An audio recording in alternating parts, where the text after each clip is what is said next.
Senador, hihiling pa umano sa DSWD ng dagdag na pondo para ho sa mga apektado ng lindol sa Cebu. Brigada Ann Cortez, ibrigada mo! Brigada! Live report! Wala umano ni dating DSWD Secretary at ngayon Senator Erwin Tulfo na hilingin sa Department of Social Welfare and Development na mabigyan pa ng karagdagang pondo ang mga naapektuhan ng lindol sa Bogo City, Medellin, San Remigio at 4th Congressional District ng Cebu. Noong September 30, maalalang niyanig ang Cebu ng 6.9 na lindol kung saan napakaraming pamilya ang naapektuhan nito. Kasunod nga nito, nagpaabot ng kanya-kanyang relief ang mga senador. Sa post ni Senator Ronald Bato de la Rosa, nagpunta ito sa Medellin at maging sa Bogo para ipaabot ang relief goods na mula sa Office of the Vice President.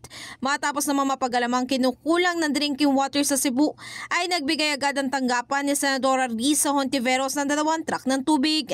Personal naman din bumisita si Senator Christopher Bongo sa Hacienda Filomena, Barangay Binabag sa Bogo para makiramay sa mga pamilya na mga nabiktima ng rockslide na siyang kumital nga ng 11 buhay.